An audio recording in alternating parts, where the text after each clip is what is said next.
This is Boris Karloff speaking. I'm here with a story for you from the files of the Reader's Digest. The man on the operating table was suffering from a tumor on the brain. Swiftly, the surgeon and newly graduated intern went to work. A few hours later, the patient died. It came as a surprise to no one, for the year was 1895, and in those days, 9 out of 10 patients failed to survive brain surgery. 25 years later, the young intern had reversed the odds. 9 out of 10 patients survived brain operations. His name? Dr. Harvey Cushing. As an undergraduate at Yale, he was a good but uninspired student.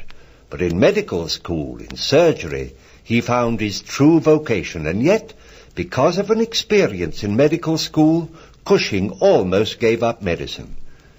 It was regular practice for second-year students to administer ether, and Cushing had served in that capacity only a few times when one of his patients died in the middle of an operation. He blamed himself and decided to give up being a doctor. Only the arguments of friends finally made him change his mind. When Cushing hung up his shingle in Baltimore, his salary as staff physician at a hospital was just $350 a year. Hoping to augment it, the 32-year-old surgeon requested that all cases at Johns Hopkins in which brain surgery was indicated be referred to him. It was only a trickle at first, for doctors almost universally regarded a brain operation as a sentence of death. But as Cushing's brain tumor mortality rate kept dropping, more and more cases came to him, and almost single-handed he had created a new surgical specialty. After America's entry into World War I, Dr. Cushing was commissioned a major and took a surgical team overseas.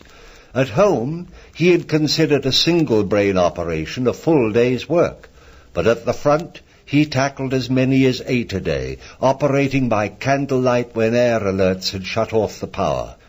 In August 1918, at Chateau Thierry, Cushing came down with an obscure infection of the nervous system. After the armistice, he returned to this country, and slowly, painfully, his fingers regained their skill. He was never able to walk easily again. But Dr. Cushing was as busy as ever. His surgical technique was still advancing, though sometimes he operated sitting down. In a lifetime of brilliant accomplishment, Harvey Cushing was showered with international honors, but he was first of all the friend of sick people in their time of trouble. He could command astronomical fees from the wealthy, but a patient of limited means might find enclosed with Dr. Cushing's modest bill a note. I don't want you to feel bound to pay this account unless you can really manage to do so. But if you can pay it or can pay part of it in due course, I'll be obliged to you. I found the story of Dr. Harvey Cushing in the back files of the Reader's Digest. But in the current December issue of the magazine, there's the story of another immortal man of medicine, Hideo Noguchi, disease detective extraordinary. Now, if Sherlock Holmes had been lured into a fatal trap by a suspect in his greatest case, his end would have been comparable to the martyrdom of the Rockefeller Institute's incomparable disease detective.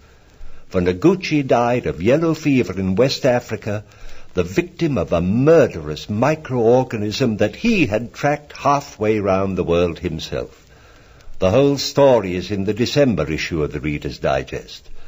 I'll be joining you soon again with more transcribed stories, but until then, this is Boris Karloff saying goodbye.